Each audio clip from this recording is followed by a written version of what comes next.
একজন ইসলামিক স্কলারের সাথে সাক্ষাৎ করেছেন, গোলাগুলি করেছেন, সেই জন্য তার ঈমান চলে গেছে। একজন পরিমাণে তার তাকওয়া আছে, সে আলেম তো দূরের কথা, একটা জালিমও তো এরকম কথা বলতে পারে। তুমি কেমন মানুষ, তুমি কেন বুঝে গেলে না তার দরবারে গেলে ঈমান চলে যাবে?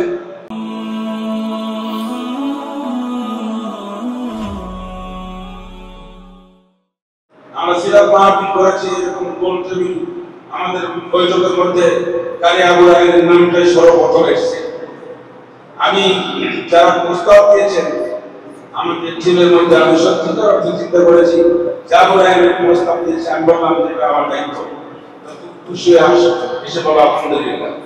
তো সেই জায়গায় তাকরিম আবু রায়হান সহ যাদের সিরাত মাহফিলে এই 5 অক্টোবর যে মাহফিলটা হলো, সেখানে কিন্তু আবু রায়হানের নামটা সর্বসম্মতি ক্রমে এসেছে। আমি নিজে কিন্তু ধন্য, আমি নিজে সত্যি আল্লাহ শুকরিয়া আদায় করি যে যারা এই নামটা বলেছে তারা খুব বেশি খোঁজখবর রাখেন না, কিন্তু আবু রায়হানের খোঁজটা ঠিকই রেখেছে। তারা এই কোরআনের জগৎ নিয়ে আমরা যেরকম কাজ করি সেরকম কাজ করে না, তারপর আবু রায়হানের নামটা তারা জেনেছে। এই যে মানুষ যত ভালো হয় দুনিয়া তত হতে হয়। আবু রায়হান আলহামদুলিল্লাহ, আল্লাহ ওর রহম নাসিব করুন। আমি অনেক আন্তর্জাতিক পুরস্কার প্রাপ্ত অনেকের সাথে তো আমাদের কথাবার্তা বলা হয়। সেকেন্ড হচ্ছে বাবা মায়ের দোয়া নিবে, বাবা মায়ের সাথে ভালো ব্যবহার করবে, মুরব্বীদের সাথে ভালো ব্যবহার করবে, কোনো কবিরা গুনাহ করা যাবে না, কোনো গুনাহের কাজে লিপ্ত করা যাবে না, বেদাতের সাথে সংশ্লিষ্ট হওয়া যাবে না। গুনাহ এবং বেদাতের সাথে সংশ্লিষ্ট হলে তাহলে এলেমের নূর কমে যায়।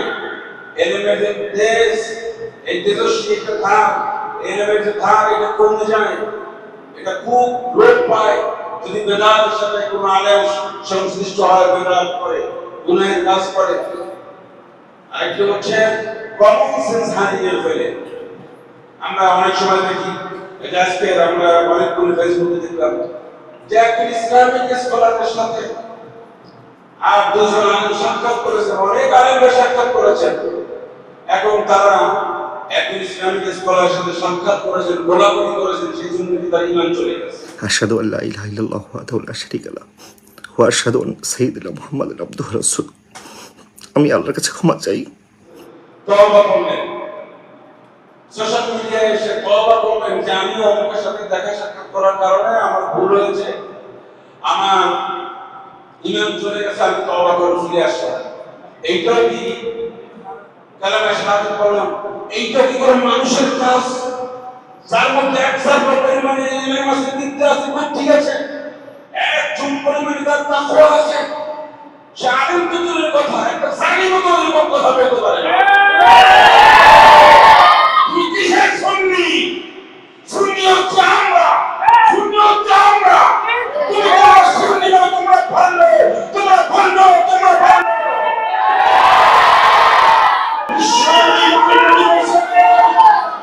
সাল্লাল্লাহু আলাইহি ওয়াসাল্লাম, বিশ্বনবী মুহাম্মদুর রাসূল সাল্লাল্লাহু আলাইহি ওয়াসাল্লাম, তিনি ইহুদি নাসারা খ্রিস্টানদের সাথে হাত মিলিয়েছেন, বুক মিলিয়েছেন। ইহুদিদের মৃত্যু লাশ তার সামনে থেকে গেলে তিনি দাঁড়িয়ে গেছেন। ইহুদিদের ছেলেদেরকে ডেকে তিনি মাথায় হাত বুলিয়ে বলেছেন, তোমার কবুতরে কয়টা ডিম পেড়েছে, তোমার অমুক পাখিটি কেমন আছে, তোমার বাবা কেমন আছেন, আর তুমি এমন কোন পরিবর্তী, এমন কোন ধরনের তুমি সুন্নিয়াতকে পালন করো যে একজন ইসলামিক স্কলারের সাথে বুক মিলালে তোমার ঈমান চলে যায়, তোমার ঈমান সারা জীবনের জন্য চলে যায়, জাতির কিছু আসে যায় না, কারণ তোমার মধ্যে এক জাগ্র পরিমাণে ঈমান নয়, ঈমান নাই।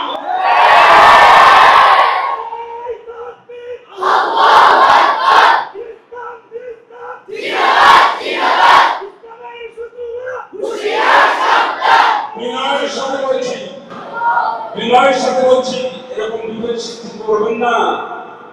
কত আলেমদের সাথে আমরা কাজ করলাম, আমরা আলেমরা সব এক, আমাদের মধ্যে কিছু মতের ভিন্নতা থাকতে পারে, ইখতিলাফ কিছু থাকতে পারে, কিন্তু সেই জন্য কথায় কথায় কাফের ফতোয়া, কথায় কথায় অমত, এই জাতীয় ঈমান চলে যাবে, অমুকের সাথে কথা বলে, দেখা বলে, এইটা কোরআন হাদিস ইতিহাসেও কি আছে? কোরআন হাদিস বাদ দিয়ে বললাম আপনি দেখান, দেখান। আমরা এই জাতীয় কথা কেন বলবো? আমরা সবাই ভাই। ইন্নামাল মুমিনুনা ইখওয়া ফাসলিহু বাইনা আখাওয়াইকুম।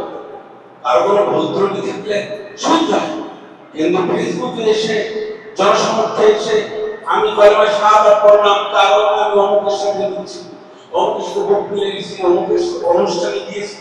তুমি কেমন মানুষ? তুমি কেন বুঝে গেলে না তার দরবারে গেলে ইমান চলে যাবে? একজন কাফেরের বাড়িতে গেলে, একজন অমুসলিমের বাড়িতে গেলে তার বাড়িতে হালাল খাদ্য শুকনো খাবার খাইলেও ইমান যায় না।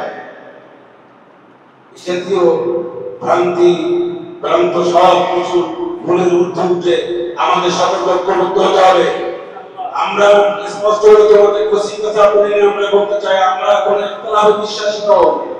আমরা সবাই হচ্ছি কোরআন আমাদের এক, আমরা রাসূলুল্লাহ সাল্লাল্লাহু আলাইহি ওয়াসাল্লামের সুন্নাহ, আমরা আহলে সুন্নাহ ওয়াল জামাআহ, আমরা সবাই এক থাকবো কোরআন প্রচারে, কোরআন প্রসারে, কোরআন প্রতিষ্ঠায়। আমরা সকলে এক হবো, আমরা সবাই আমার আমাদের মধ্যে কোনো দ্বিমত নাই। সবাই কাঁধে কাঁধ মিলিয়ে এই দেশটাকে সুন্দর একটি পর্যায়ে কোরআন সুন্নাহ প্রতিষ্ঠার কাজে আমাদের এগিয়ে নিয়ে যেতে হবে। সুদমুক্ত, ঘুষমুক্ত, জুলুমমুক্ত, নির্যাতনমুক্ত, নিপীড়নমুক্ত, দখলদারিত্বমুক্ত একটি সুন্দর সমাজ বাংলাদেশ গড়তে হলে মদিনা মুনাওয়ারার আদলে আমাদের সমস্ত সবাইকে এক হতে হবে। কখনই ইখতিলাফ করা যাবে না। অমুকের বই পড়বো না, অমুকের কাছে যাবো না, অমুকের আকীদা খারাপ, এই সমস্ত চিন্তা চেতনা আমাদের মধ্যে যদি না থাকে, একটি বিশাল বিপদ নিয়ে আমরা সকলে দাঁড়ে দাঁড়ে যাবো। আর রায়হান ইন্টারন্যাশনাল মাদ্রাসা একটি আন্তর্জাতিক কোরআনিক শিক্ষা মিশন।